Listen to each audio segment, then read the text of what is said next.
Cue card. Describe a practical skill that you have.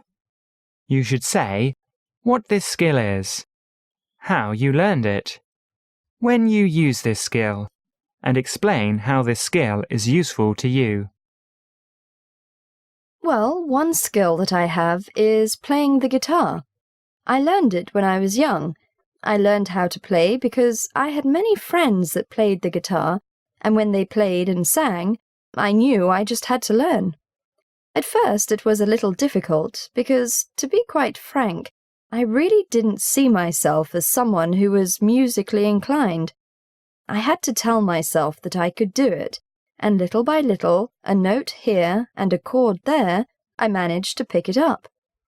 Even now I have a long way to go with playing, but I have found it enjoyable not just for myself, for others have said they enjoy it as well.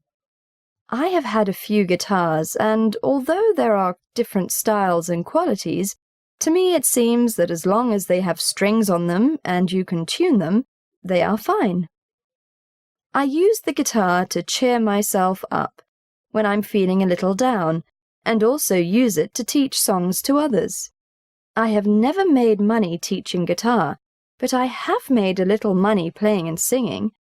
I don't know if I would want to pursue this skill as a career, but as long as I still enjoy it, I'm going to do it. Part 3. Practical Skills. 1. Compare the importance of practical skills and academic skills. Well, actually both are much needed in society. It seems to me that practical skills such as knowing how to cook a meal, or clean a house, or take care of children are slipping, whereas academic skills such as teaching a class or doing research seem to be on the rise. This is not bad in itself because there need to be people who are thinking about how things work and how to improve them, but the skills needed for everyday life shouldn't be looked on as any less important than others. 2. How can people learn practical skills?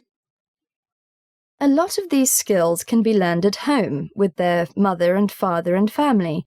Skills such as sewing, budgeting, or maintenance can be learned from an aunt or uncle, grandfather or grandmother.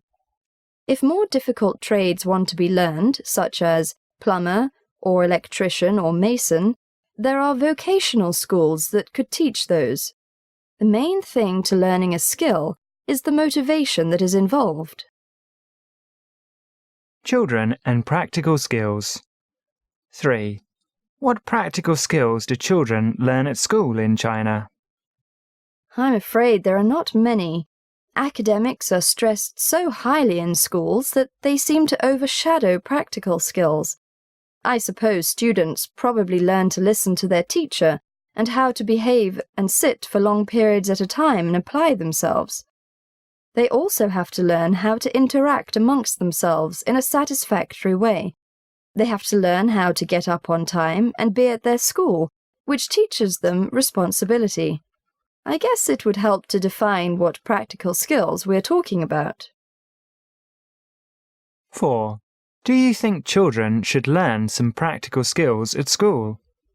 I think that children should learn practical skills at school. This would help to prepare them for life outside of school. A lot of times not much thought is put into how to manage money or take care of an apartment, but I think these skills would be helpful. Life in the working world can be a lot different than the sheltered life of schooling, so having some practical skills, such as those learned from a part-time job, would be beneficial to a student. 5. How useful will these skills be to the children after they leave school? Well, as I was saying in the previous question, these skills would be very helpful to children after they leave school. When a teenager goes from high school to college, he has to start managing things on his own, without the security of mum and dad.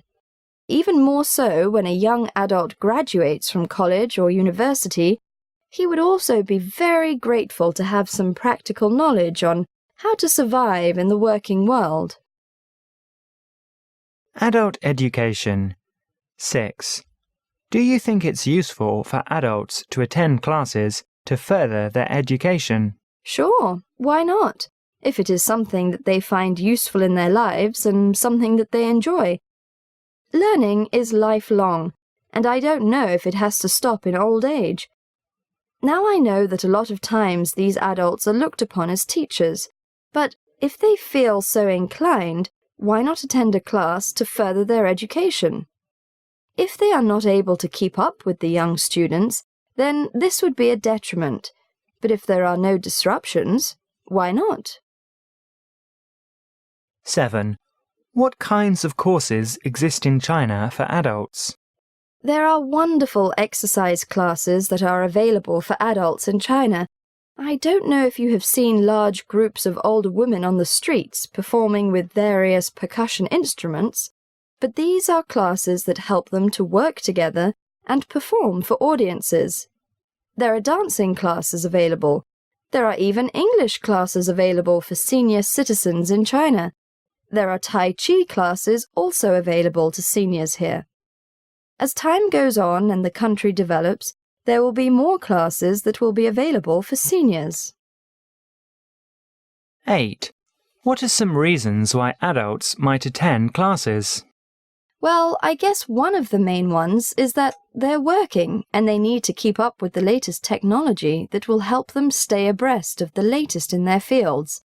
Sometimes they might even be thinking of switching careers, so they take classes to get the training to do so. Other times they might just want to learn some things in their spare time that will enhance their life on a recreational level.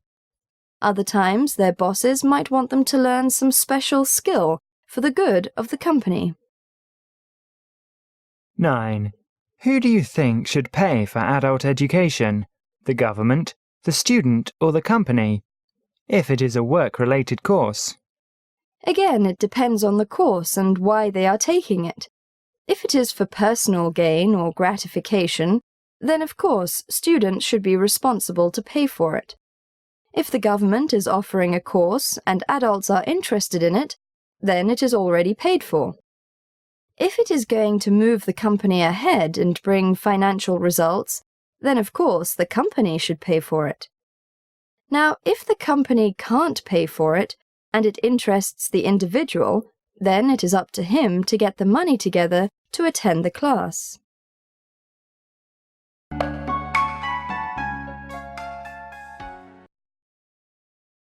Describe a practical skill that you have.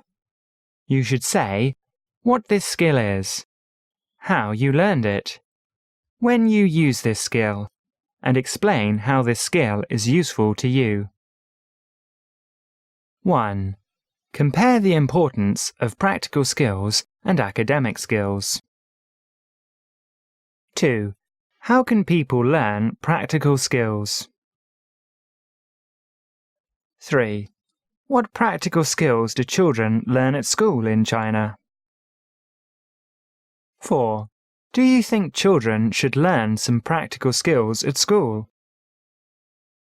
5. How useful will these skills be to the children after they leave school?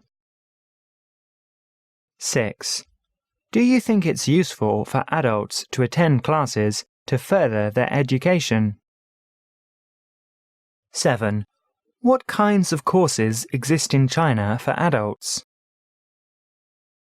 8. What are some reasons why adults might attend classes?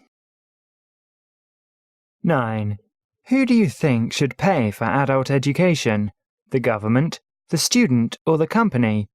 If it is a work-related course.